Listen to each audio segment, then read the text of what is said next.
All right, let's explore the thinking of Jacques Fresco and the society he'd like to see. The reason we emphasize machines and technology is to free man to pursue the higher things. Machines ought to do the filthy, repetitious, or the boring jobs.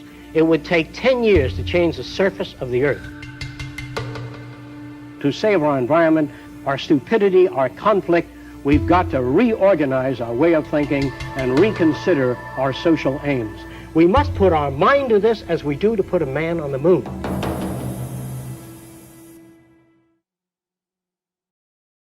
Like many kids, when I was 6 years old, I dreamed of flying in space. I'm old enough that back then the only astronauts were Flash Gordon and Buck Rogers. Watch gods will blast them to pieces before they land.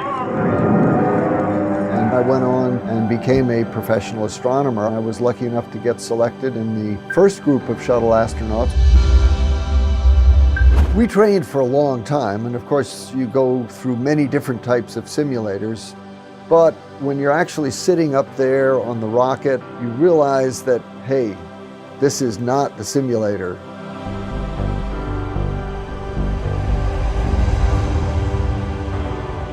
The whole vehicle is shaking a little bit on the pad.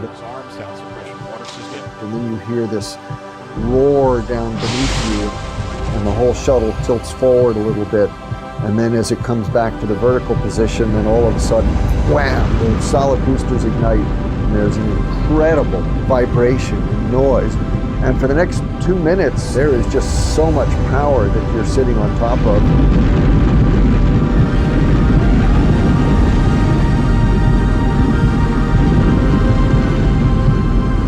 I was just sort of holding on, thinking to myself, whoa, I hope this whole thing holds together. And sure enough, it did.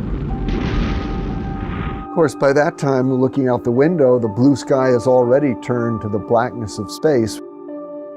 And I can see in the distance the coast of Africa coming up into view, and I always remember that feeling on my first flight when I realized, wow, you're in space.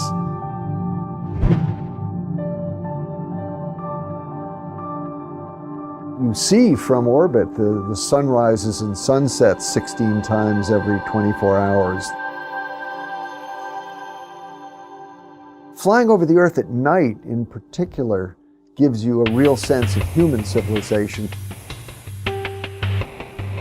Because during the day, you look down and you see the colors of the Earth, you see the forms of the landmass of the continents.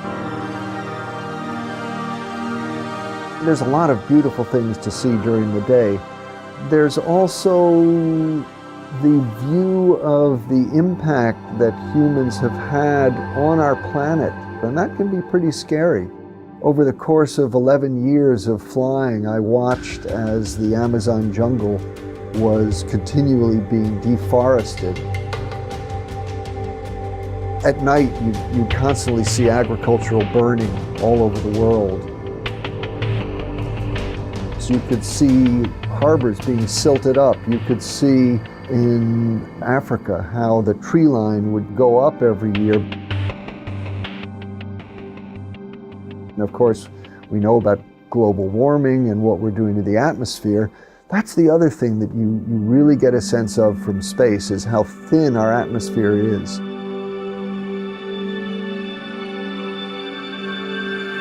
Basically, the idea that we're seeing this environmental damage on the Earth created by humans, but we see it from a cosmic perspective, means that it's just not something that we can ignore. The planet is responding to the presence of humanity.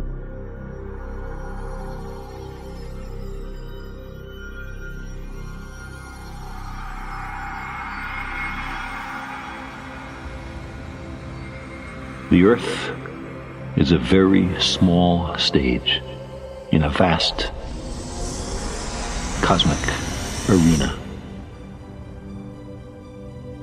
Think of the rivers of blood spilled by all those generals and emperors,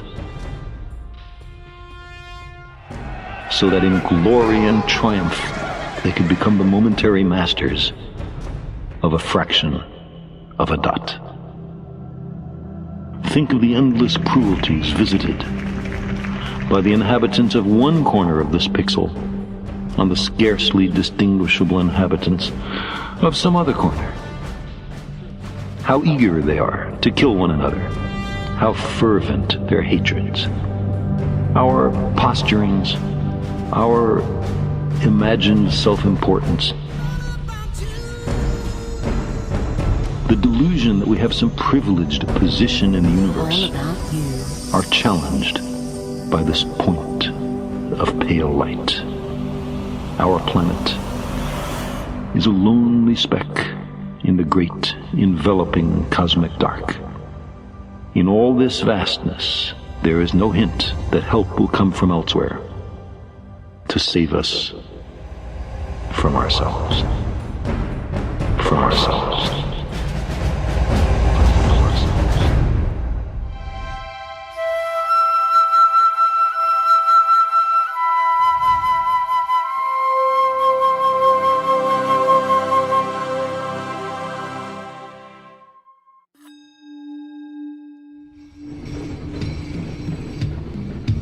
For the first time, we have the capability, the technology, and the knowledge to achieve a global society of abundance for all. We cannot continue as we are, or the consequences will surely be dire. A 2012 UN report states that a global population growth from 7 billion to almost 9 billion is expected by 2040. Demands for resources will rise exponentially. By 2030, requirements for food are projected to rise by 50%, energy by 45%, and water by 30%. We are presently depleting natural resources 50% faster than their planet can renew. At this rate, it is estimated that we'll need 3 more planet Earths to keep up with resource needs as they are today. What is the sixth extinction? Is it happening right now? What's the cause of it? What we as human beings are doing to the planet, changing the basic conditions of life very dramatically and very rapidly. And yet, from environmental disaster to war, our obsolete value systems perpetuate insanity, threatening us on many fronts. Is it the best we can do to just clean up after the fact? Are politicians capable or even competent to manage the world around us? Speaker, let me explain. The Prime Minister. Are we simply incapable of anticipating and planning for our future? Are we innately flawed in ways we can't change? Why not just use firing squad? We often hear that human nature is fixed. It's only human nature. And our worst qualities are inborn. How are they going to stop being criminals? Oh, nonsense. They were born that way, and there's no use trying to change them.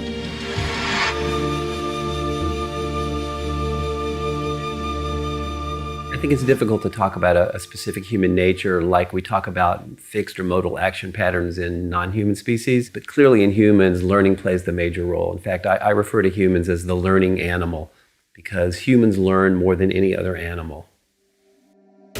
And yet, considering our history of aggression, warlike tendencies, jealousies, and hatred,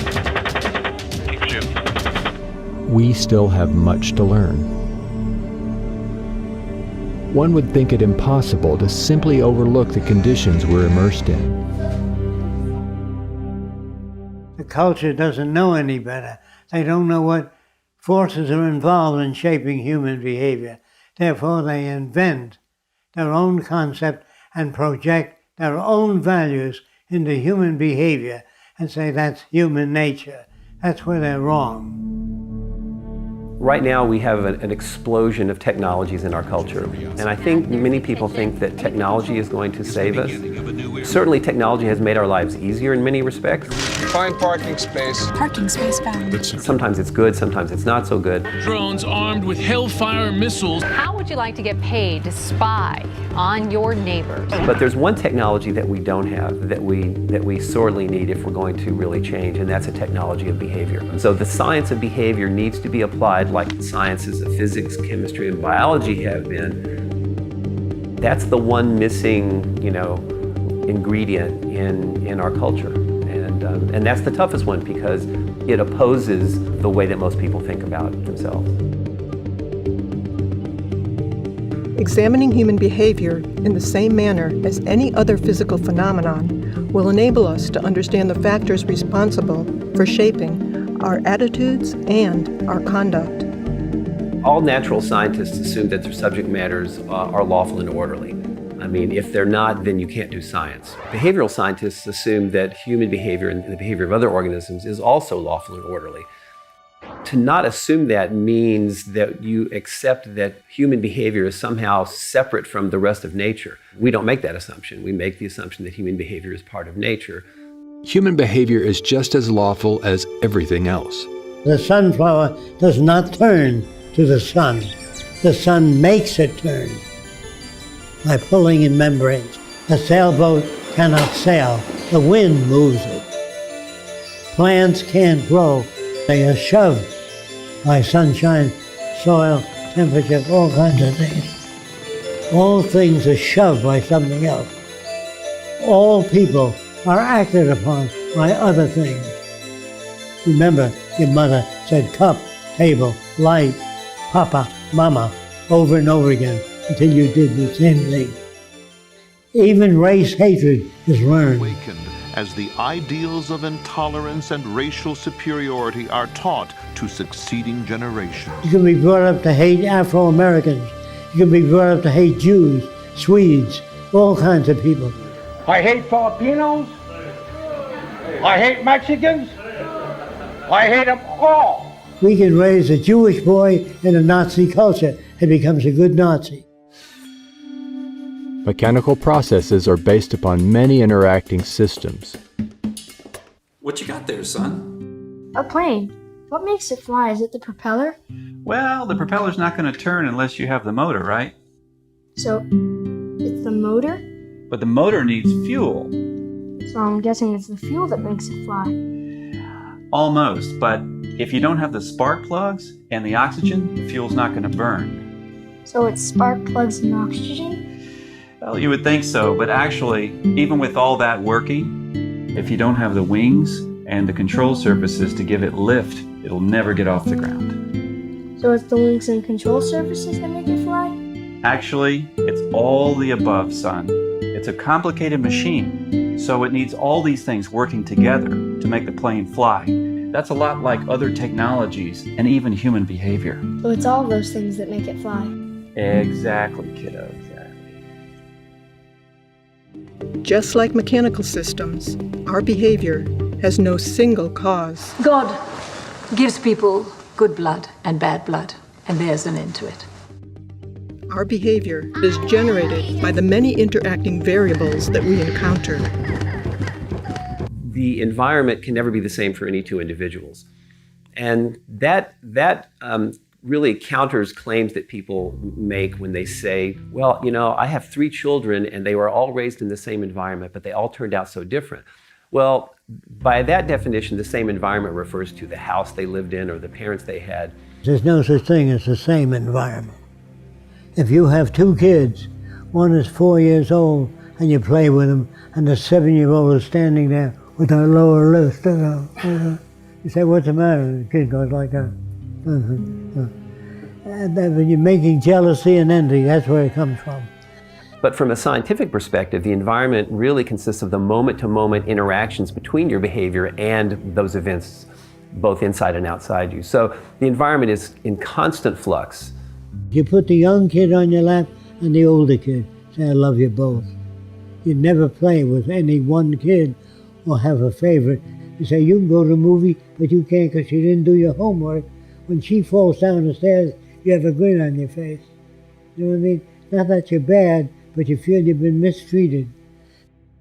Even our concepts of aesthetics and beauty are often attributed to an intrinsic quality, but closer investigation reveals that these perceptions vary greatly from place to place and throughout history. I think notions of aesthetics and beauty are for the most part learned. I mean, all you have to do are cross-cultural examinations of what people consider to be attractive and beautiful, and you'll find that they differ widely from culture to culture, and sometimes they differ widely within the same culture. There are people who wear brass rings around their neck. They stretch their neck. If you took those rings away, the head would fall over, and they call that beauty. On some of the islands I went to visit, if the girl had a buttocks that stuck way out, that was beautiful. The other girls were nothing. But even a girl might find herself shut up in a cage until she's put on those 265 pounds that make her almost, but not quite eligible for marriage in her country. I know there are suggestions that there are genetic contributions to what we think is beautiful, but I think the most parsimonious explanation we can have for what constitutes beauty to a given individual has to come from that individual's environment, the culture they're raised in. If everybody had a nose a foot long, you'd have surgery done. There is no such thing as beauty. It's all projection. If you marry the most beautiful girl in the world, and she turns out to be a pain in the butt, that face becomes ugly to you. Some researchers are posing that genes, rather than upbringing, determine if someone might become a criminal, and even a murderer.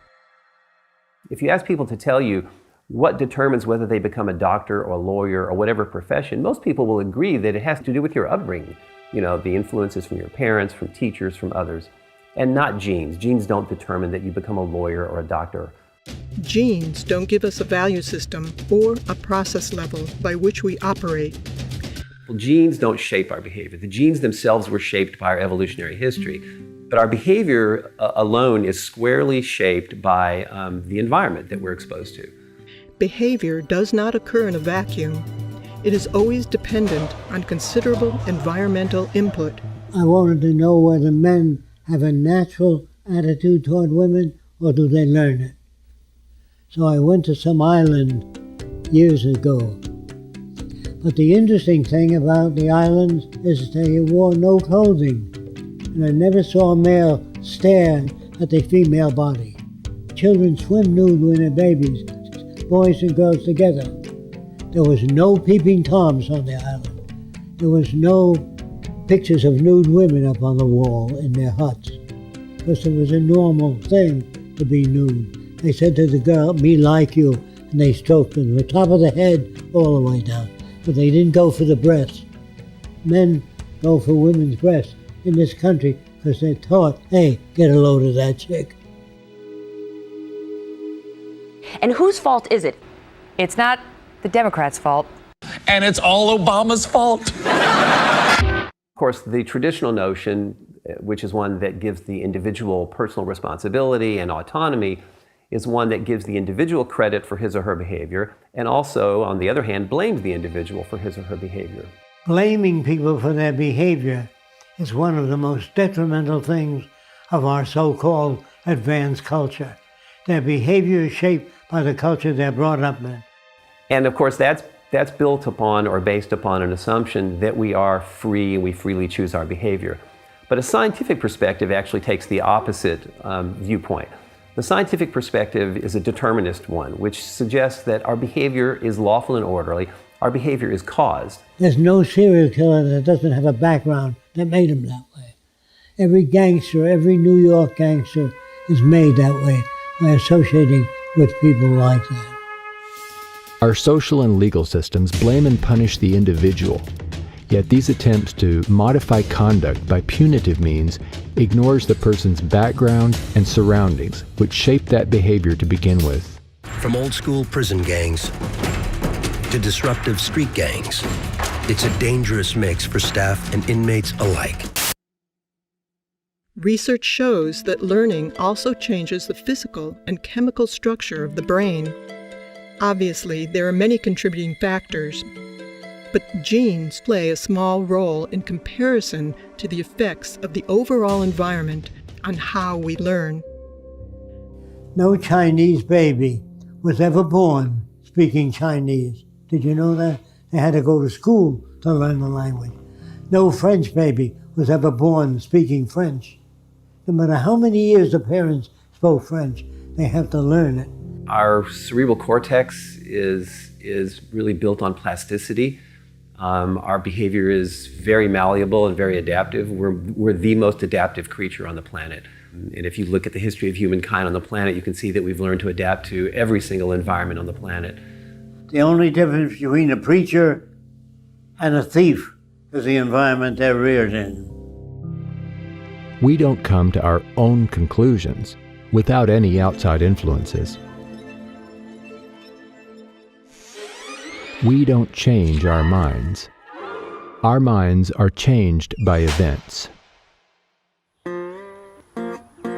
Heard about them, right, brothers? No. They say they want to build themselves a flying machine. They ain't never gonna be no flying machine. If God wanted them to fly, he would give them wings.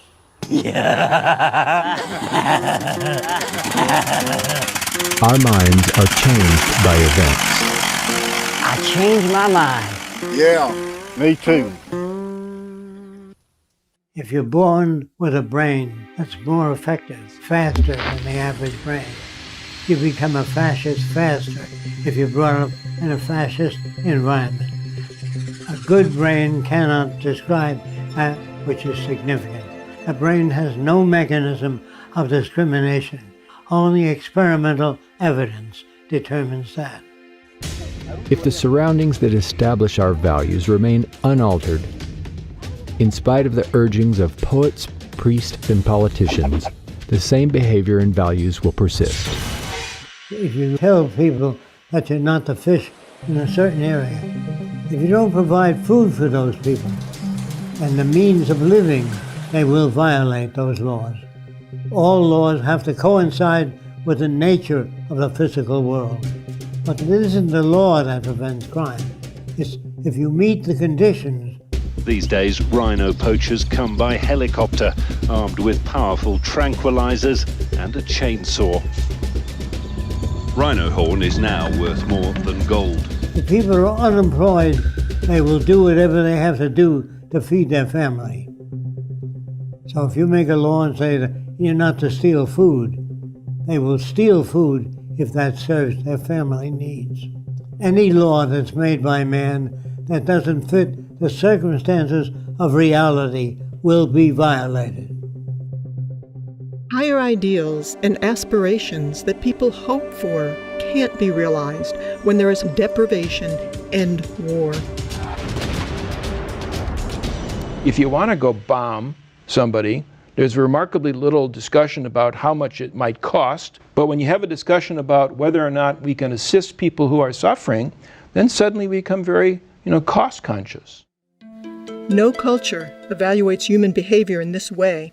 If they did, they would question what is it that generates greed, bigotry, inequities, and war.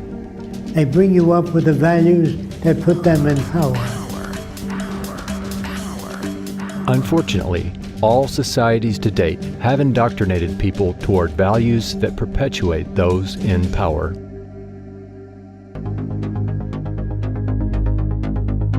So, let's investigate the key factors governing the lives of people and nations. Money and the values, behaviors, and consequences it produces. Time and sales data. Split-second stats.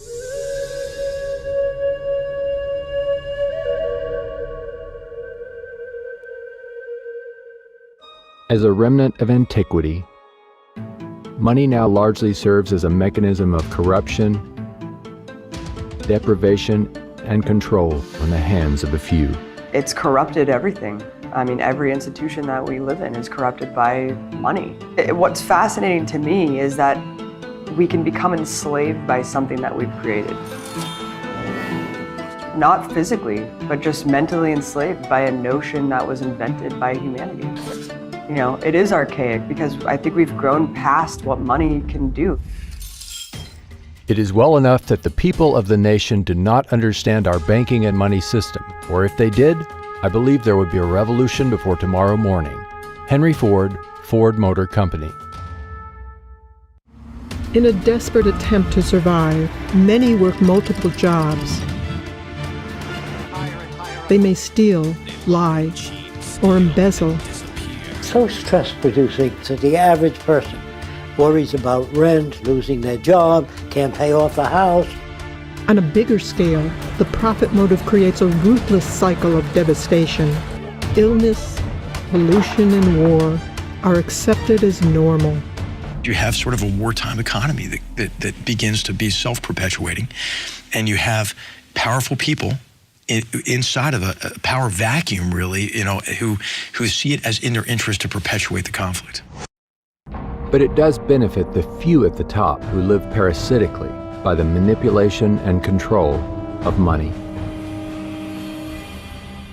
The banking system right now is effectively enslaving individuals, enslaving students, enslaving institutions, and sucking resources from them. They set it up so that there would be private central banks that could charge everybody interest on the currency and allow themselves to get rich without having to do anything. Who's been doing all of this? It's a group of bankers, the Federal Reserve System, that's a private system. The Fed is a private bank owned by private stockholders. Do not let the name Federal fool you. In 1913, which is when Woodrow Wilson allowed the Federal Reserve System legislation to be passed, most of the Congress people had gone home. This legislation turned the central bank system of the United States over to the Federal Reserve Board, making them the only group that could issue Federal Reserve notes or U.S. dollars. President Wilson, he regretted that. He said that he had just sold this country downstream. A great industrial nation is controlled by its system of credit. Our system of credit is concentrated. The growth of the nation, therefore, and all our activities are in the hands of a few men. We have come to be one of the worst ruled, one of the most completely controlled and dominated governments in the civilized world. A government by the opinion and the duress of small groups of dominant men. President Woodrow Wilson, 1916. It's a fiat system that we operate under, and it's actually someone punching numbers on a computer somewhere. That is how we manufacture money today. There's nothing backing it, there's nothing behind it. When government spends more than it collects in taxes and needs money, it does not print its own money, but borrows from the Federal Reserve in exchange for U.S. bonds, which the Fed provides at interest. When people and corporations want money, they go to banks as well. The system is rigged. If a bank buys a $100 bond, the bank gets to lend out 10 times that amount, or $1,000. They created the extra funds from nothing. No money, gold, or anything to back it up. The bank also gets back the loans with interest for all the money lent. Money is created this way from the simple signature of a borrower with the promise to pay it back. And to make matters worse, very often people are paying the amount back many times over due to the interest. This is the process by which individuals, companies, and governments acquire money.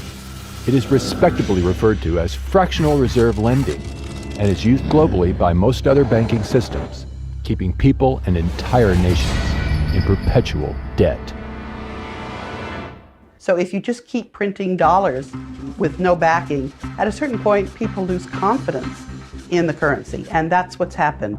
The banking system right now is in the business of manufacturing risk by creating debt for individuals and people. And so there is the risk that those people will not pay that debt back. But the liabilities for the risk have been and continue to be assigned to the U.S. taxpayer in the U.S. currency. We're now sitting in a situation where the world's currencies are about to crash. Nobody knows how long it's going to take, but the Federal Reserve System has been printing dollars like there's no tomorrow. You have what is effectively a criminal enterprise based on the manipulation of people's attention, resources, and time in order to extract value from them. They're stealing money from us that way. They're stealing the result of our efforts and our labor. And that is something that has grown as a cancer on our society. These bankers are all part of a system called the Bank for International Settlements. Most people, even in business and banking, don't understand this bank and its role as the BIS. They own 40% of the assets of the 43,000 companies that are traded on the capital markets. The bank runs itself. It has a board of directors which is composed of 15 governors of central banks from around the world. And they pull down 60% of the annual earnings. They bought up all our media, and that media is hoodwinking citizens. The media has morphed into just peddling the corporate interests of the money masters that control the political establishment. There's about 118 boards of directors that sit on these 5 giant media corporations.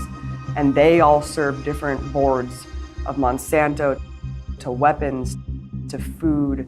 So when you have all these interests bleeding together, it's that much harder to differentiate what interests you're seeing laid out in the mainstream media. Fair, balanced. If you want to understand power, you have to understand who nominates candidates, not understand who votes for candidates. Our system is not a democracy. The percentage of our population that participates in the nomination process is literally less than 5% of the population, and really less than 1% of the population. If I was in control of the nominating process of everything that everybody ate, and I always nominated cheeseburgers or fried chicken, and I told you that it was a democracy and you could eat anything you want as long as it was a cheeseburger or fried chicken, would that be a democracy? I could sell it to you as a democracy because I don't decide whether to eat cheeseburgers or fried chicken. You get to vote in a very large and well-publicized election as to whether we're going with fried chicken or cheeseburgers. And people organize into very tribal groups, being very anti-fried chicken and very pro-cheeseburger, or they'll explain to you exactly why cheeseburgers are going to be the end of the world and why fried chicken's going to save you. Those who can afford it hire lobbyists who essentially buy politicians. Most of the time, either party will suit their needs. Definition of a lobbyist in the United States is someone who advocates for someone else and is getting paid for it. The laws then enacted are quite often written by the corporations to benefit themselves. Professor Thurber sees an underground explosion in lobbying and estimates the industry actually brings in more than $9 billion a year, exceeded only by tourism and government. The reason that we aren't changing things right now is the banks have lobbyists in Washington in numbers I've never seen. Lobbyists are strictly there to buy access. They are not there to enhance the democratic process.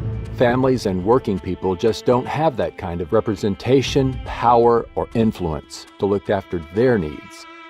They've designed the system to reinforce and, in a sense, finance themselves based off of special interests. Everything that was around in 2007, 2008 that we get so scared about, the mortgage-backed securities, the credit default swaps, the other derivatives, they still exist. They absolutely do. And yes, there's higher capital requirements for the banks, so they can't be as leveraged, but those are not that high. And if we don't have a media that's providing who's really like writing these bills and passing this legislation and what it's all for and who it serves, then we're living in an illusion. Well, I think that generally the laws in this country are written by the wealthy and the powerful, because I think by definition that's who controls the legislatures and the commanding heights of the power system in this country. And that's a scary reality, because you can pay your way into having laws implemented that serve you and your corporation as you would like them to serve. The complete impunity that corporations have to operate unabated and pollute the entire planet. A major spill of toxic coal ash is raising questions again about the safety of water and the government regulators overseeing industry. There's zero accountability. Other than slap on the wrist of a couple fines here and then. Slave labor to the exploitation of resources on the planet. The slap on the wrist of industries that pollute, cut corners, and violate policies will continue as long as it's profitable to do so. JP Morgan paid $13 billion in fines last year. If you have that much money in order to just pay fines, and they put away $19 billion for paying fines. JP Morgan is paying $410 million to settle charges with the government, but JP Morgan is not admitting any wrongdoing. Goldman Sachs settled early on in this case for $550 million without admitting wrongdoing. UBS has agreed to pay about $50 million. Under the terms of the settlement, UBS did not admit any wrongdoing. Well, I think that people commit the crimes that they're in a social position to commit. I think it was Bertolt Brecht that asked, which is a greater crime, to rob a bank or to own one? And I think as we've seen from everything from the savings and loan scandals to the Wall Street meltdown, that all too often the owners of the banks are frequently looting the institutions that employ them. They commit all manner of illegal acts, and yet they're very rarely prosecuted for them. And throughout history, there's been very little, I think, pretense that the government has always acted as an agent for the wealthy class. Yes, there might be idealistic politicians that got into the game to change the world, but if they're good, any good at their job, they're no longer changing the world. They're serving the interests of their donors if they want to rise in the world of politics. They say, write your congressman. Who the hell is this jackass that you have to write? He should be at the forefront of technology and knowledge. You don't have to write him. I'm sure most of you have flown in airliners. You don't have to write the pilot saying you're flying at an angle. Straighten out, God damn it. He knows his business. That's how he got the job. The people in Washington are lawyers and businessmen and can solve no problems. If the bottom line and it's a profit-driven world, then those interests are going to be served first and everything is going to be secondary. And that's the sad reality of it. There is no value system that's put out there that is actually beneficial to humanity because it's based on consumerism and profit making. And we use artificial pumping in animals to make them grow faster. So if you can multiply the cells of the chicken faster, you can sell it sooner. But does that have an effect on the human body? They don't worry about it. They worry about the sale of chickens. Wealth is going to the rich faster than any other time in history. The success of the industrialized world has been dependent on the failure and the lack of development of the developing world. I mean, the reason that they're stifled is because they are indebted to the first world. We wouldn't be prospering if it weren't for the labor that's going on and the indentured servitude that's going on in the entire developing country. And so that's the power dynamic can never change in that respect because it's literally dependent on it being that way. The dirty and dangerous work done by children. The jobs down in the pits are typically reserved for teenagers with only tree limbs to brace the mine walls. The risk to them is real. Rich governments like to say they're helping poor countries develop. But who's developing who here? Each year, poor countries are paying about $600 billion in debt service to rich countries on loans that have already been paid off many times over. And then there's the money that poor countries lose from trade rules imposed by rich countries. Altogether, that's more than $2 trillion every year. Money systems have existed for centuries, and whether we realize it or not, have always been used to control behavior by limiting the purchasing power of the majority of people. One example of this is the criminal justice system. Many proclaim prisons don't work, but ultimately, prisons are a resounding success as a tool for social control to safeguard the political and economic established system. If you hire people whose only expertise is caging people to try to fix social problems, you're not going to get a very good solution. But I think that they're very good at caging people, and I think that's why mass incarceration has been a huge success for the ruling class in this country.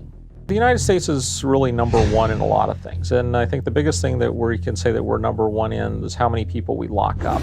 And the United States has roughly 5% of the world's population, but we've got 25% of the world's prisoners. China has 4 times as many people as the United States does and half as many prisoners. The United States has more prisoners than the Soviet Union did at the height of the purges and the collectivization in the 1930s and the infamous Soviet Gulag.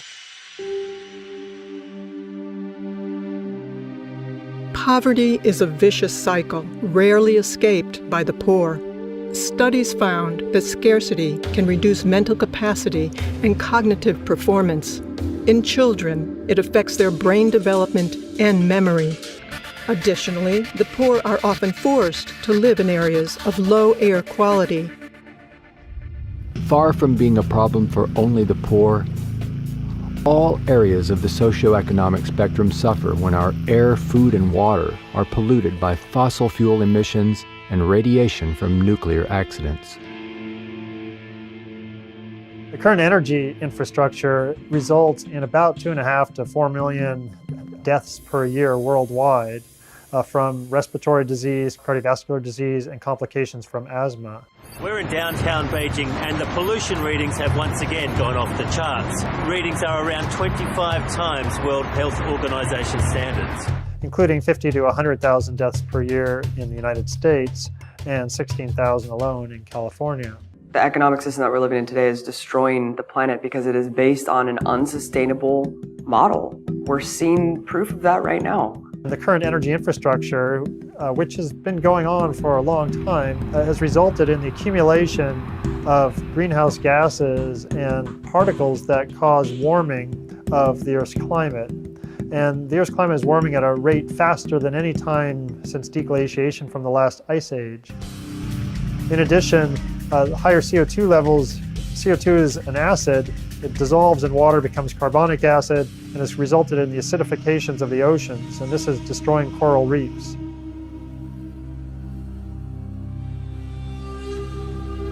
We have to realize our planet does have a certain amount of regenerative power, and there's no question that we've been through numerous worldwide extinctions. We have fossil records of that, and the Earth has recovered. There is a limiting carrying capacity, though. There are many additional impacts of global warming. Sea level rise is a very big concern. For example, right now there is about 65 to 70 meters of sea level stored in ice, mostly in the Antarctic, but also in glaciers in Greenland and also sea ice in the Arctic and other places. The temperature's warm enough that we melt all this ice. That means the sea levels will rise 65 to 70 meters, and that will cover 7% of all the world's land and result in all this is along the coast where most people in the world live. This will cause a significant disaster. We're also seeing enhanced storminess, increased intensity of hurricanes, and greater extremes of weather associated with global warming.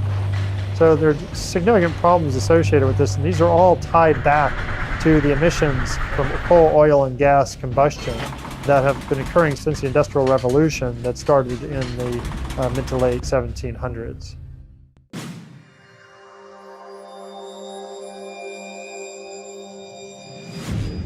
It is probable that war itself could be our undoing, let alone the environment. Our brutal, competitive behaviors are not human nature, but simply a result of scarcity, making us all competitors in the fight to attain what we need to survive. And while scarcity is naturally occurring, it's also intentional in industries and governments for profit and national interest. As long as nations are immersed in scarcity, we will continue to have conflicts between people. Crimes, murder, and other violence, to all-out war, the ultimate expression of human stupidity. The ground shook in the U.S. bombardment. Bomb the heck out of them. These behaviors must be surpassed if we wish to survive. That's the best recruiting tool for Al-Qaeda. This guarantees the cycle of violence will go on. And with our technological ability to provide for all, we must take steps towards a different approach. Or the endless cycle of booms, busts, and war will continue. Let me just say, no, peace in our time. Wait a minute ago.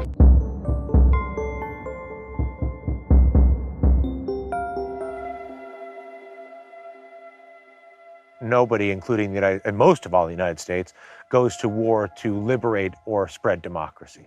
The only incentive on a practical level to go to war is to acquire resources. In the United States case, it frequently is either energy resources, shall I say, supporting political alliances to preserve access to energy resources. Smedley Butler, a U.S. Marine Corps General Major who was the most decorated Marine at the time of his death, stated it well when he wrote, I spent 33 years and 4 months in active military service, and during that period, I spent most of my time as a high-class muscle man for big business, for Wall Street and the bankers.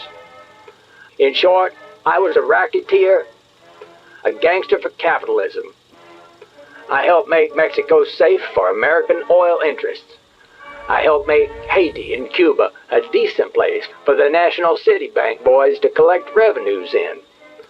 I helped in raping of half a dozen Central American republics for the benefit of Wall Street. I helped purify Nicaragua for the International Banking House of Brown Brothers.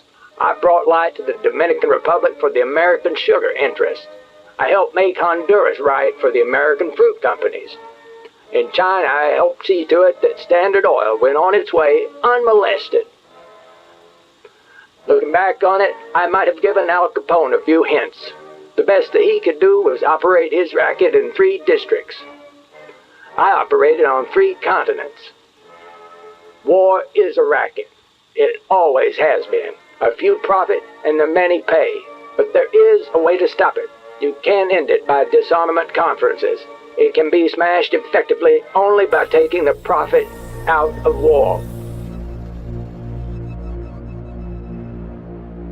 Our universities today are better equipped than ever. Best microscopes, the best scientific equipment, and the bombs are getting worse. The wars are getting worse. Killing is getting worse. You don't need to kill people, bomb cities. There's something wrong with our culture, very wrong. To blame any individual or corporation does not get at the root causes of the problems. The structure of our socio-economic system itself has everyone out to meet their own needs, creating a predatory, competitive environment. Attempting to find solutions to the monumental problems within our present society will only serve as temporary patchwork, prolonging what is quickly becoming an obsolete system.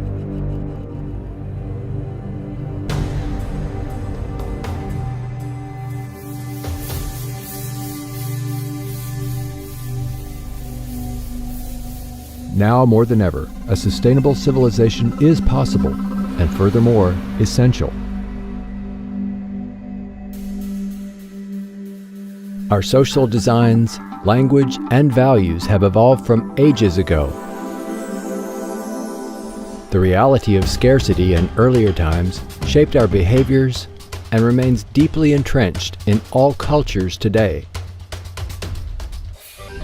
The history of civilization is a story of change, and this includes our social systems as well.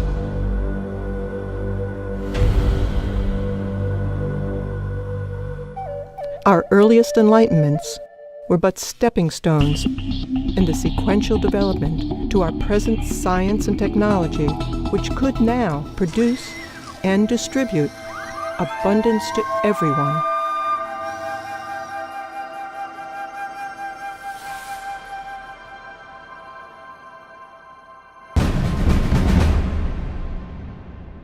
There's no question that many jobs simply aren't coming back, but probably the biggest single driver of that is the way technology is racing ahead. If we continue on current paths, the next 10 years will be even more disruptive than the last 10 years because the technology is accelerating faster.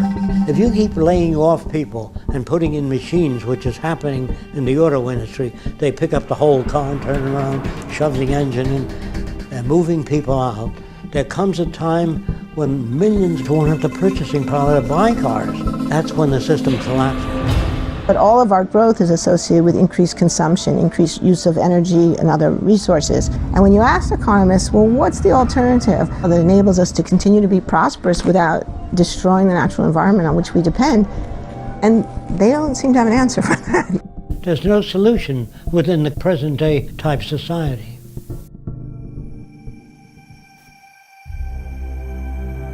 The Venus Project proposes a workable alternative.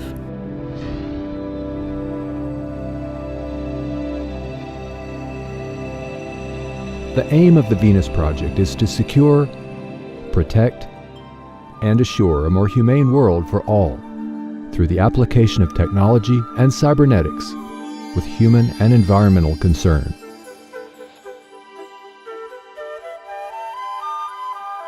People need information to be able to move into the future intelligently.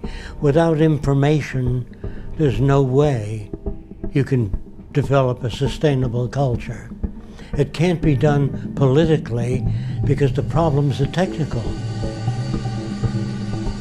If you succeeded in arranging for the most ethical people in the world of the highest morality and put them in government, when your lights fail in your house, you need an electrician. When the dams don't generate enough electricity, you don't need a highly moral politician. You need an electrical engineer. So our problems in the world can be solved by technical people.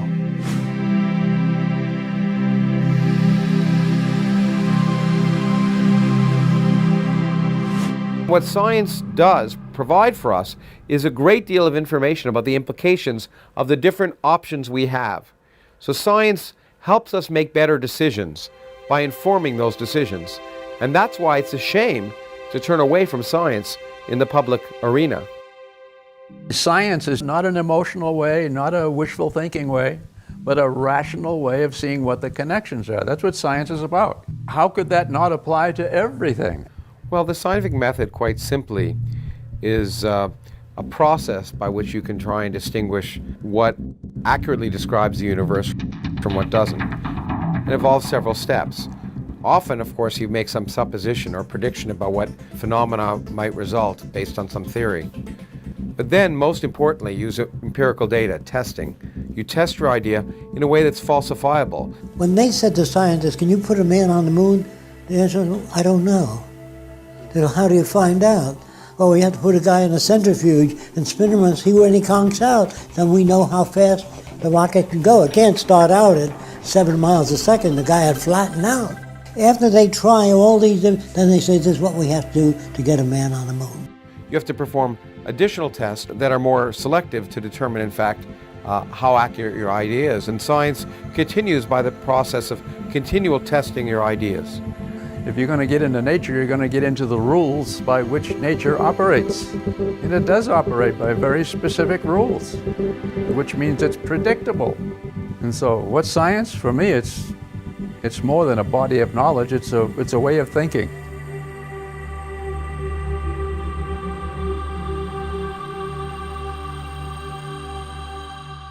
Now, language itself is subject to interpretation. When you say something, it goes through my filters and comes out a little different than what you mean. Now, if you had that in the scientific world, engineering world, when engineers talk to each other, they use physical reference for their language. If they all interpreted what they think the other guy meant, you couldn't build bridges, they'd collapse. So in medicine, when a doctor says hemostat, the nurse doesn't hand him a towel, she hands him a hemostat. So that language is very precise. The thing about science is it's independent of culture, religion, language, everything. That's why scientists from around the world can work together. We all speak the same language. They're talking specifically. A wonderful thing about a blueprint, if you give a blueprint of an automobile to Italy, China, France, they all turn out the same automobile because it has uniform interpretation. I was just giving a lecture about two very important results which vastly disagree. What did the two groups do that vastly disagreed? They decided to work together. And their interest was determining what nature tells us, not what they wanted to be true. There's no Chinese way of building airplanes. There's a mathematical way. Oddly enough, we've never applied the methods of science and engineering on a global scale to achieve a more just and equitable social arrangement. Our failure to do so leaves us continuously on the brink of oblivion. Scientists were never asked to design a society without automobile accidents. They were never asked to design a city that's self-sufficient. You know, when you took the Manhattan Project, they were supported. So they built the atom bomb. We're working on the wrong things.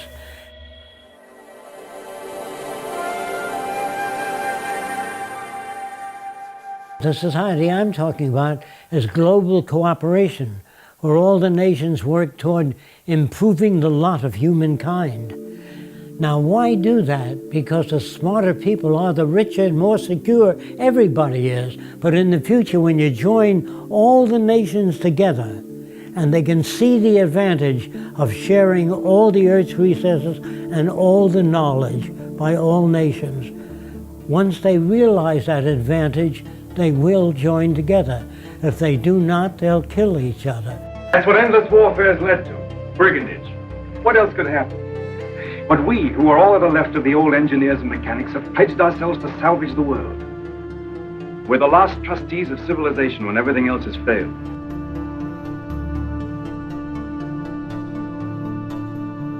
If our planet had a common catastrophic threat, such as a large meteor heading toward the Earth, nations would unite and call upon science and technology to solve the pending catastrophe. Border disputes would cease. Bankers, lawyers, and businessmen would be unable to solve the problem. Resources would be harnessed without cost or profit. Today we face many common threats, far beyond national boundaries.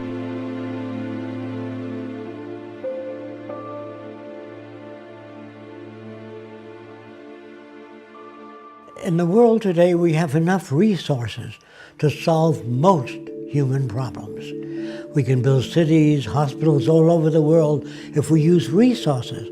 But if you conscripted all the money in the world, there's not enough money to build hospitals and housing all over the world and finance the education of students. But we do have enough teachers and enough buildings we can use for universities. We have the resources. Money is an interference because it limits our ability and it limits our dreams. Imagine the possibilities of an unprecedented mobilization of scientific and technical alliances toward problem solving without the interference of money or politics to initiate global unification and restoration. This could easily enable a high standard of living for all. This is what Jacques Fresco had in mind when he proposed a resource-based economy. If our planet ran out of resources, no matter how much gold or money or possessions you had, you could not survive. Our entire survival is based upon resources. Growing up in the Great Depression in the early 1930s in New York City was a catalyst for his life's work. Jacques explored many different social alternatives during that time, but all seemed insufficient. He rejected the obsolete teaching methods of the time and was granted special privileges by his principal. He read books that furthered his interest in human behavior and social change.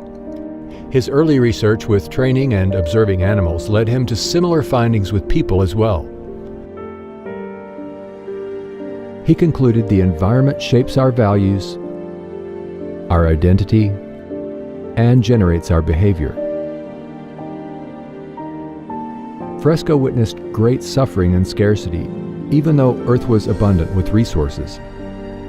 He saw it was the rules of the game we play by that were at fault. Jacques started with a lot of technical things when he was very young, and what gave him incentive for that, some of the first designs, was that his younger cousin cut his fingers in a metal fan, so Jacques came up with a fabric fan.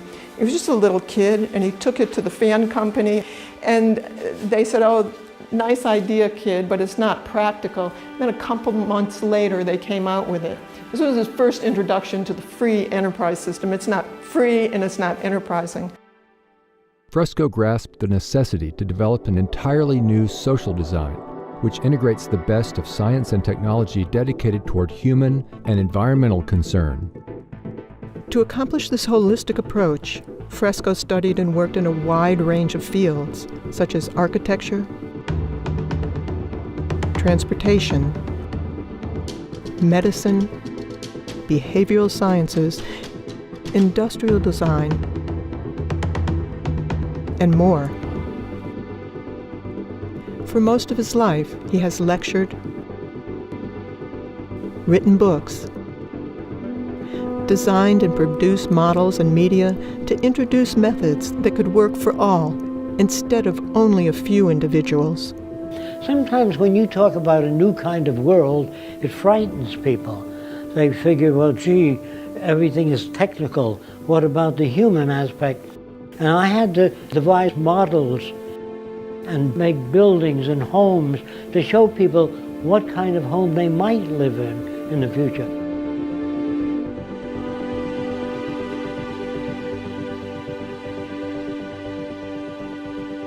I really don't know what the future will be like, but there are possible alternatives, thousands of different alternatives.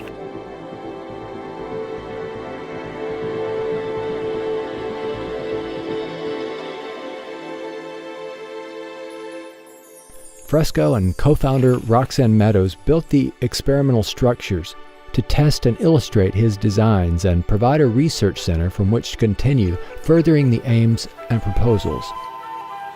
We moved here in about 1980, and this was all flat tomato patch, most of it. We got 10 acres and another 10 acres. Jacques wanted an island in the Caribbean, which was $800,000, and we couldn't afford it, so we settled on 1,000 an acre here in Venus. So we made it look like a tropical island. We planted hundreds of palm trees and fruit trees and dug the waterways. And then the animals came. You know, we have deer, lots of alligators, bear, fox, raccoons. So it's really living in harmony with nature here. This is kind of an example of what the outskirts of Jacques City would be like. There would be one building very close to another building, but there's so many trees in between that it looks like you're living in a forest. So what the Venus Project really wants is to unify all the nations of the world toward common goals, such as clean air, clean water, non-contaminated food, and make that available to everyone.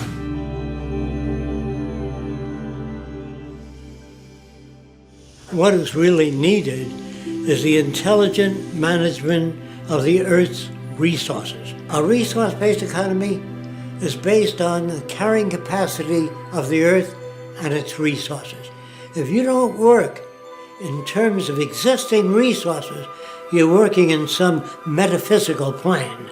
In a resource-based economy, all resources would become the common heritage of all the world's people, and access to the necessities of life would be for all the world's people. There would be no more monetary systems or trade, barter, or any other system of human servitude. A resource-based economy allows social advancement and worldwide reconstruction in the shortest time possible. Under scientific scales of performance, we can provide everybody with more than they need. I'm saying that the average person in this Venus Project will live better than the wealthiest people today. But first, you take a survey of the Earth's resources. You don't leave it up to the opinion of somebody or a group of people. You find out what you have, and that gives you the parameters of what you can work with. So you find out where your technical personnel are, where your water is, where your arable land is, the health of the people and the needs of the people, and you build according to that. That will determine where your hospitals go and everything else. A resource-based economy operates as a balanced load economy. This means avoiding shortages and overruns, thus optimizing efficiency and conserving energy. There would be no excesses and little waste. It would be balanced to the environmental conditions and human needs. For instance, there would be no houses without people in them, or cargo trains traveling empty or stored in freight yards dependent on the business cycle for their use. This also ensures natural resources are not depleted as in our present system. Here's where I got the ideas from: the human body. The brain says, if I do all the thinking, I want most of the nutrients. Then the lungs would say, just a minute, if I don't oxygenate the blood, you couldn't work as a brain. So the brain says, all right, I'll give you whatever you need. And the liver says, if I don't filter, the brain and the lungs will die. So every organ gets whatever the hell it needs. And so you have a system that works. When you get an infection in your toe, there's no committee meeting, no democracy, where they send the committee to the brain, say there's an infection in the toe. The brain says, we're going to do a 3-month study.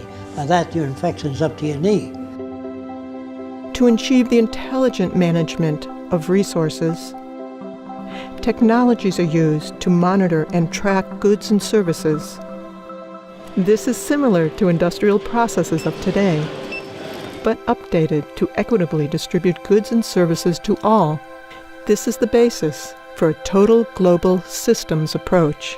I can imagine an abundance economy where robots do most of the work, where our food, our clothing, our shelter are created by machines. And I think it's very realistic for us to completely eliminate absolute poverty worldwide, not just in the United States, by the year 2035. Nobody needs to starve ever again. That could be an enormous milestone that is achievable because of technology. When we computerize everything and start producing things and make things available, it'll be too cheap to monitor. With the most capable computers, we can arrive at more appropriate decisions on a global scale. I have no doubt that machines will eventually be assigned more and more decision making. For example, years ago, a pilot would look out of a plane and says, I think I'm about a mile high. But today they have Doppler radar and they know exactly how high they are. So we don't want human guesswork anymore when a machine can do it. So I see the future as using very sophisticated computers that make decisions. Now, how do computers make decisions? They have their tentacles out into transportation, agriculture, so they can tell you when the soil is depleted, when it has less water, because it has sensors built into the soil. The computer will be connected to weather departments, earthquake zones, everything. So I feel that eventually government will become computerized. Today, the world's fastest computer is in China. The Tianyi supercomputer is capable of 33.86 quadrillion floating point operations per second. 80% of what doctors do is going to be done by computers. Is that really true? Absolutely. I have zero doubt you won't want a doctor to do your diagnosis or monitoring or pick your therapy. That's why IBM Watson's trying to pick cancer therapies, because it's too complex for humans to do. There's 15,000 diseases, 15,000 devices, drugs, therapies, prescriptions. Do you think if you're a cardiac patient, your cardiologist has read even 100 of the last 5,000 articles published last year on cardiac disease? Not a chance. But the computer can go through it all. Absolutely. You may have seen IBM's Watson defeat the world champion in the game of Jeopardy. Well, that same technology can also be used to solve legal problems, to answer questions in call centers, to make medical diagnoses. These are just wondrous technologies that are having enormous implications going forward. Recently, I got a chance to ride in a self-driving car. 10 years ago, I would have said that was impossible, but of course it did happen, and riding down Route 101 in California was a breathtaking experience for me. At first it was a little frightening, then it was a little exhilarating, and ultimately I felt quite comfortable in that car. Humans have accidents. Google's driverless car has driven 700,000 miles without an accident. Even the best humans have accidents before they get to 700,000 miles. All of us are beginning to be able to speak to our machines, whether they're cell phones or computers, and have them understand what we're saying. That would have been science fiction a few years ago, but now the machines are able to carry out our instructions and even respond back to us in computer-synthesized voices. I think 10, 20 years from now, there will be very few areas, maybe none, where human judgment is better than machine judgment. So the computers will eventually be put in charge of everything except human behavior. Technology can eliminate critical life or death errors. A machine, instead of humans, fills the prescriptions. The robot gives a huge amount of confidence because we know that pharmacists and pharmacy technicians are incredibly skilled people, but they're humans and they will occasionally make mistakes. You know, we give something like 3 million doses of drug in 3 months here, so even a 1% error rate is far too high. And so eventually you're going to get to computerized government. And that's the end of corruption, because they don't have ambition. Computers don't say, I'd like to be president of the world. I want to control people. They don't have a gut reaction. If utilized in this global systems approach, we could surpass the practice of political decisions based on power and advantage. And even computer experts are writing books now on the machine takeover. Watch out, they're not going to take over. They're going to be assigned the decision making. I'm not worried about the machines getting angry and taking over. I'm worrying about people maybe getting angry if we don't figure out an equitable way to use these technologies to create shared prosperity. The Venus Project proposes ways to achieve this. Interconnected, sustainable cities utilize cyber centers, which coordinate industries, transportation systems, public health care, and the flow of goods and services. These cybernated centers would connect all cities and help with environmental reclamation. In the beginning, interdisciplinary technical teams would manage productivity until even these tasks are automated. Mega machines directed by AI could excavate canals, construct bridges, viaducts, and dams. Self-erecting structures would be expedient in the construction of industrial plants, apartments, and eventually most of the global infrastructure.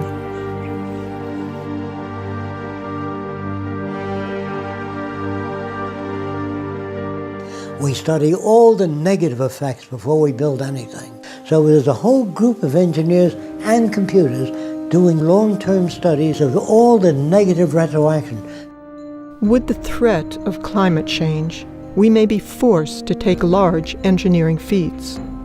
The Venus Project proposes automated canal diggers to bring rising seawaters into below sea level deserts, enabling them to bloom.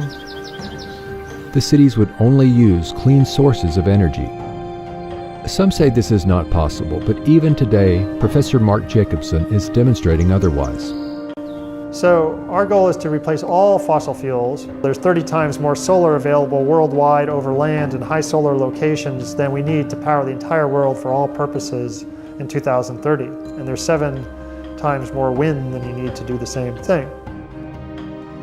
So we are looking to combine all clean renewable energy sources that are available: wind, solar power, geothermal power, hydroelectric tidal power, and wave power. We would need about 4 million large wind turbines to power 50% of the entire world for all purposes. You might say, well, that sounds like a lot.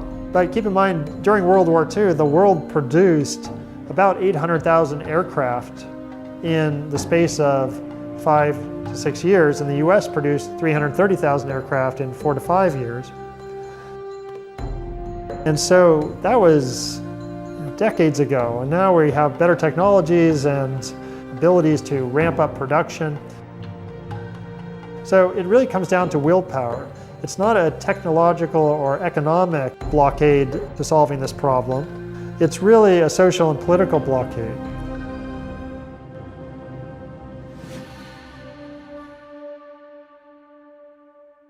The first city would be a testing ground for the implementation and further development of these social aims. The first city would be a huge research center, making automated systems for the next city, making the first city better as well. It would be a place where we would disseminate information. We'd have movie studios, we'd be making gaming, computer animation, a lot of different media to get to the public. It would be like a university city. We would have instructions as to what sustainability really means for the future. The cities of the future are circular, not because I like circles. It's because you only have to design one segment of the system and then reproduce it in pie-shaped sectors, and that would be the most economical way. When you build suburbia, it's spread out, and you have to travel one way to the dentist, the other way for shopping, another way to the doctor. The system is self-contained. There are wind generators. All the rooftops are solar generated. All of the garbage and waste is recycled under the ground, underneath these roadways. All of the roadways contain piping running up and back, and we use all that hot water to operate the air conditioning and the needs of the city. Now these are where the residential district is. If you work in the medical center, you can live here if you choose to. So this is essentially a collection of variations in houses. Your house will vary to suit your needs. Fresco's designs are a showcase for the harmonious coexistence of nature and technology. Now, some people don't like living in individual houses. They prefer living in apartments because there's a gymnasium, drama group, discussion group, recreation of all kinds. So the skyscraper in the future will offer more of the amenities. So this is your recreational belt. There'd be art centers, music centers, recreational areas. These are bicycle paths. There are tennis courts, and these are golf courses. But the golf courses contain a clubhouse with all the golf clubs. So you don't have to bring anything out to the golf course. You stay there, play golf. When you're through, you leave your clubs there. These are access buildings where anyone can access books, a violin, musical instrument. Anything that they want is free and available. These are your research centers. Everything studied in these areas is to improve your standard of living and everybody else there.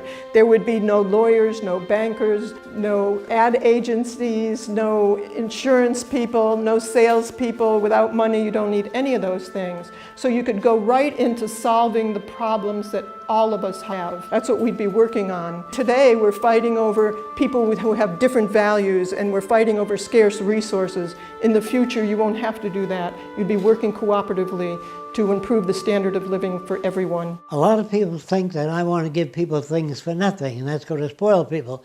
The fact that you're born in America, you have nothing to do with the airplane, the telephone, the railways. It's all here. And you're lucky because you inherited that, just being born here. That doesn't spoil you. So there's really no basis for crime. Since anyone can access anything they need, no one's going to hit you on your head and take your wallet because there's no money in it anymore. The monetary system has been surpassed.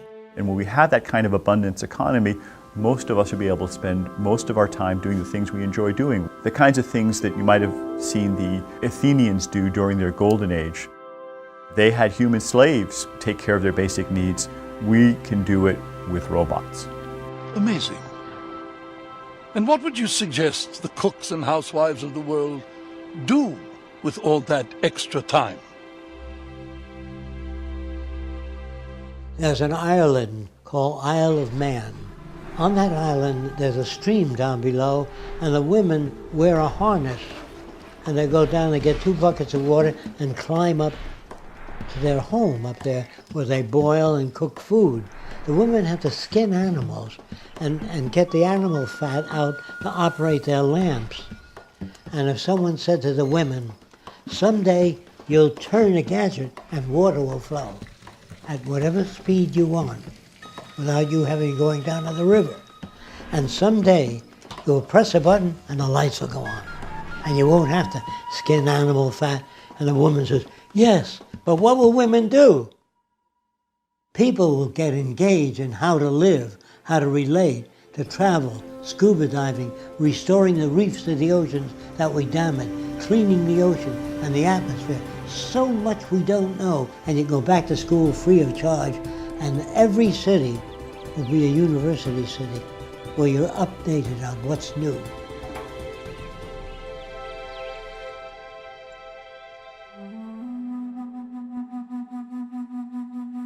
we would re-examine everything, from our social arrangements and building processes to our value system. Let's explore how this new social concept would work within a resource-based economy. It's not just architecture, it's a way of thinking.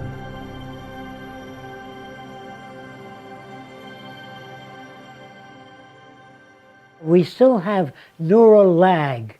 It's hard for us to step into the future without dragging some of the past. We won't make the history books of the future. We are that ignorant. Not in technology. We're doing fine in computers, electronics, but the human value system is not moving fast enough. I would say that people would be much more productive, much more humane, much happier people. That is the question. Will people be happier with new technology? No, not new technology alone, but with a value system and new technology. In many instances, we ask people for their opinion. Do you think man will ever get to the moon? They may say, maybe 10,000 years from now. Instead of saying, I don't know enough about that to give you a sensible answer. That's the way you talk. But they have opinions about everything. There'll always be war, there always has been war, because man is greedy. That's what a repeat or a loop of what they've heard in the past. The point is, ladies and gentlemen, that greed is good. Greed is right. Greed works. People are reinforced in this culture to be greedy. The more you have, the more you abuse other people. In order to get what you have, you're looked upon as being successful. You admire the people with money that have those things. And they usually get it off other people's backs that they abuse terribly. So you're not born being greedy. People think that you can't change human nature. If you couldn't change it, we'd still be living in caves. So obviously we're undergoing change. So human nature is not fixed. And greed is brought about by scarcity or lack of resources. Well, there are some animals that are very docile. The cows on the next field, they wouldn't hurt each other at all. But when we approach them with oranges, because there's a scarcity of oranges, they start bucking each other. So it's really a matter of scarcity. What the Venus Project is trying to do is eliminate scarcity and produce abundance. And for the first time in history, we can do that because we have the technology to be able to supply people with whatever they need. Some people believe that there's such a thing as human intelligence. Remember that an intelligent electrical engineer of 75 years ago could not get a job today. So what you once called intelligent was intelligent at that time within that frame of reference. It's an ongoing process. Now, what is the real meaning of intelligence? The ability to extract significant information from any situation. I would say it depends on the next 20 years. We'll know whether there's intelligent life on Earth. Depends on what we do about the environment and what we do about the human problem. Poverty, hunger in the world, sickness, and waste of resources. If we learn how to manage the Earth's resources intelligently, we can overcome most of the problems in relatively short time. Creativity is taking known systems and putting together in unique ways and adding few things to improve the product. That goes for music, art, drawings, invention. But if you study the history of invention, you will see a relationship and tie of all these variables. I think that's part of the propaganda of each system that tells people that the financial gain is the main motivation in people.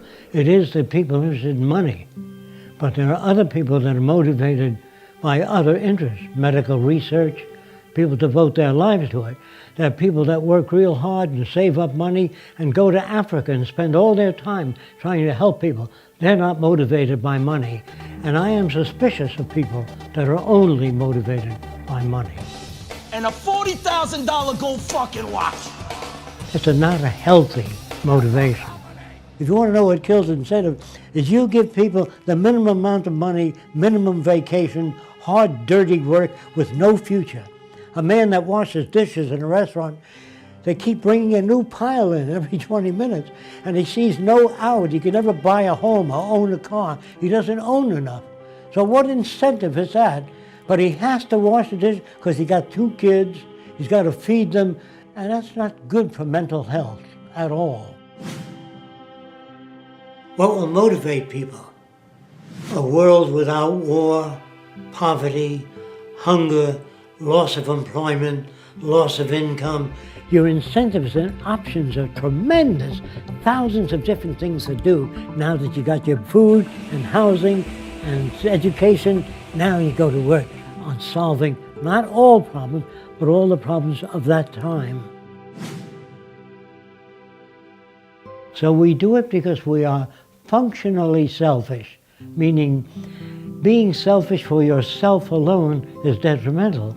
But functionally selfish means take care of the environment, share ideas with people, and in that way we all gain. They can see on the news every day that everything they do goes out there to all humanity. So everybody in the world represents an extension to their life rather than everybody selling themselves and making a profit on one another. They now have the time to appreciate what the new world does, and all the films of the future will show them what's happening all over the world and what's new, and that they have free access to what's new because everybody cares about everybody else. I'd like to strike out the word utopia. There's no such thing. It's like designing the best city possible. That's not possible. We can design a far better city, but as time goes on with new invention, it's always in the process of change. Are we civilized? Of course not. It's an ongoing process. When people think, well, your ideas are utopian, that's not utopian. That's applied technology and efficiency. What we want is an emergent society that's never established, always learning new things, always moving onward toward change, and to help people adjust emotionally and intellectually to expect change, and change for the better. If the environment is structured, it produces what you would call ethical and moral behavior. But if you don't alter the environment, it'll keep producing what you got now. So the environment has to be changed. That means the schools, the things we learn, our language, all of these things have to be updated. I think that people will be ethical to the nature of the world. Ethical not because it says so in a book. They're ethical because it's better for them and better for society. So the new ethics is based upon the carrying capacity of the earth rather than my opinion. Will it be a democracy? It never was a democracy. It's been corrupt all the way back, only it's never been disclosed. Did you vote for the space program? Did you vote for the building of warships? Did you vote for any wars? What the hell do you mean by participatory democracy? It never existed. These are words. Whenever you hear democracy and freedom, watch out. That means it doesn't exist. In a world where it does exist, there are no proclamations as to human rights. It's built into the system. Black studies, women's studies are all part of a system that hasn't achieved that. In the future, for example, if you said, you know, there ought to be more kindness in the world and more cooperation, they would say, how do you do that? If you have nothing to offer, they say, why do you make noises? They would not accept that as anything sensible.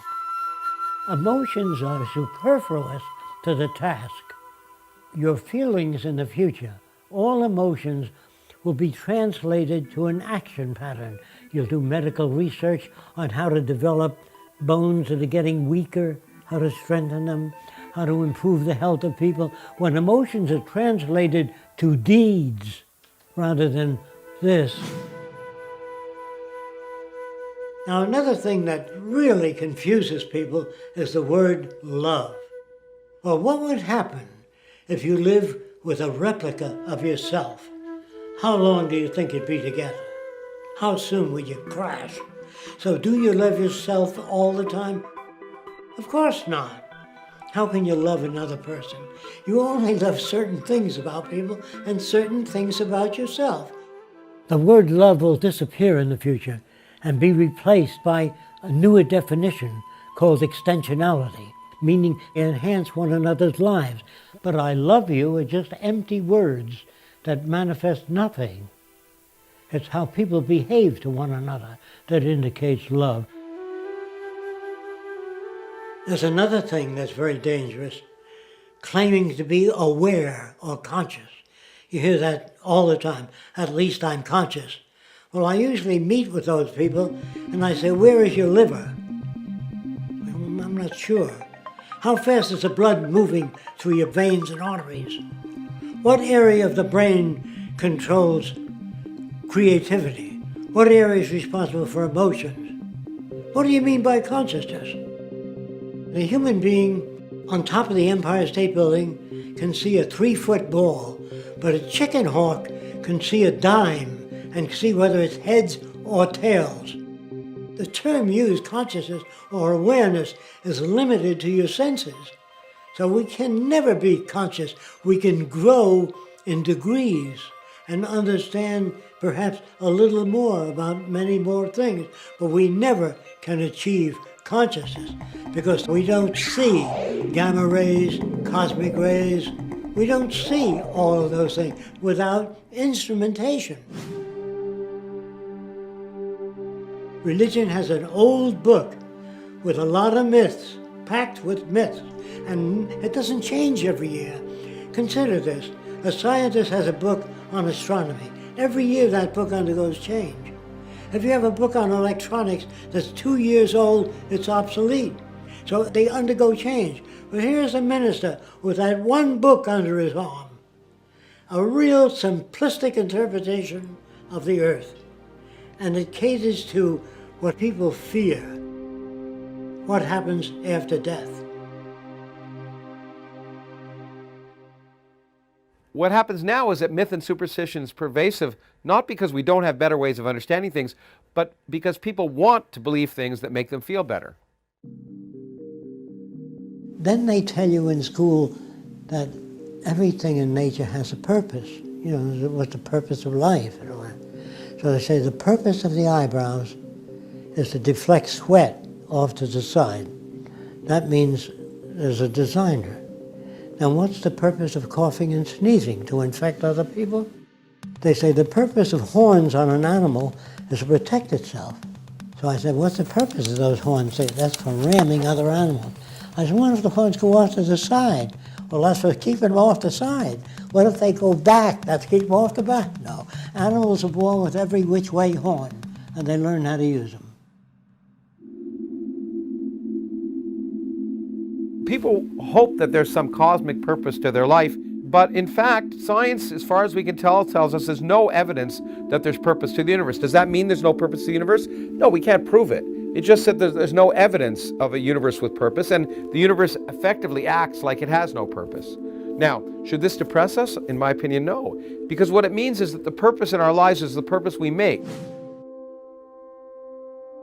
We don't want people to have loyalty to corporations or a country. We want them to have loyalty to methodology and loyalty to invention, meaning to improve everything that exists, to make them better, smarter, faster, and make them available to all people. That's the kind of loyalty that's needed. If China comes up with a new way of producing automation, congratulations. If Africans come up with a great idea, congratulations. No more loyalty to corporations, to country. Loyalty to the earth and to all the people on it, and to make the earth a far better place than it is.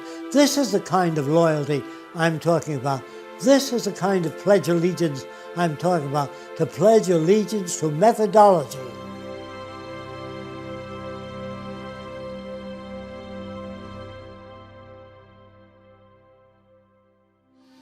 If we manage to arrive at a saner future, the tasks will be about solving problems common to all people. We have to anticipate that the earth is our salvation. If we don't take care of it, no matter how many churches you build, we will starve to death and kill each other. The real challenges are producing abundance, reclaiming damaged environments, sharing and creating innovative technologies, and improving communications between people. I know we can build a far better world without war, without most crimes, without the need for prisons, and without the need for money. We can surpass that. We have the technical ability to make things available to everyone. All the wonders of technology have no meaning at all unless it enhances the lives of everyone. The vision of applied science can serve the common good. And though this goal has eluded human civilization for centuries, the possibility of a better life for all will depend ultimately on the choices we make today.